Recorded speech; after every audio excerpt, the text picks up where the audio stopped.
A reading from Psalm 139. O Lord, you have searched me and known me. You know when I sit down and when I rise up. You discern my thoughts from far away. You search out my path and my lying down, and are acquainted with all my ways. Even before a word is on my tongue, O Lord, you know it completely. You hem me in, behind and before, and lay your hand upon me. Such knowledge is too wonderful for me. It is so high that I cannot attain it. Where can I go from your spirit, or where can I flee from your presence? If I ascend to heaven, you are there. If I make my bed in Sheol, you are there. If I take the wings of the morning and settle at the farthest limits of the sea, even there your hand shall lead me, and your right hand shall hold me fast. If I say, surely the darkness shall cover me, and the light around me become night, even the darkness is not dark to you.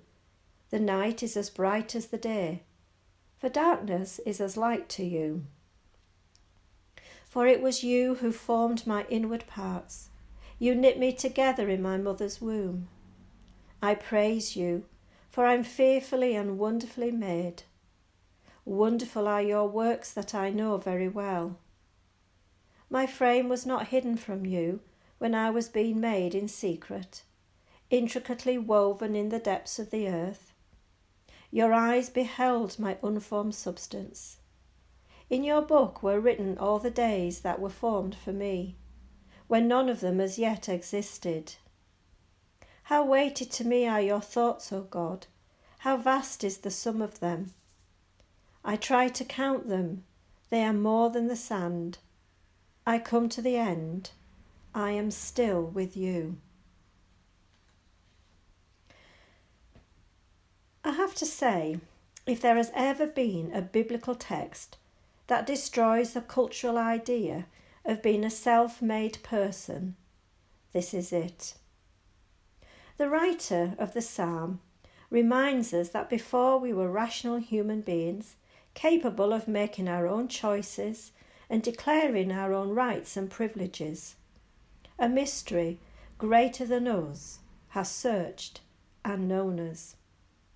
This mystery knows when we rise and go to bed. It knows our words and thoughts even before we utter them. And contrary to many who would say that our independence and freedom is where we find power, we are told that the power of God's grace hems us in, from behind and before, and that grace lays its hand upon us, knowledge that is too great to fully understand.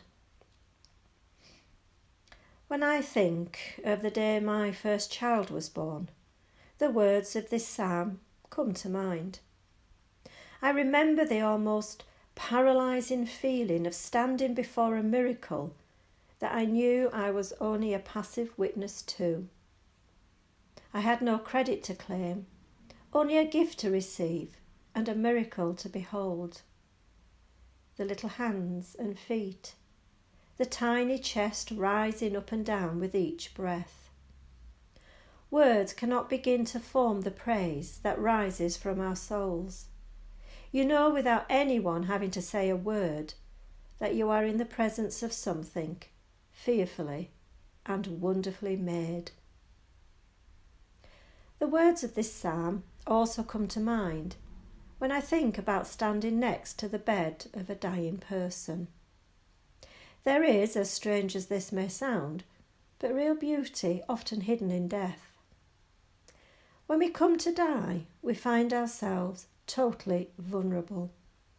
All that we've earned or accumulated in life is stripped away, and all that is left is our humanness, dirt and salt and water, exposed but pure and real. If we're lucky, in between the moments of grief and sadness, we can find glimmers of grace, light shining through the broken shards of human clay, and it's beautiful. And we cling to the power of the words, I come to the end, I am still with you. Those words have the power to breathe life into the most wonderful and the most terrible of moments. We are human, and with that comes the potential to do great things. We can split atoms and splice genes.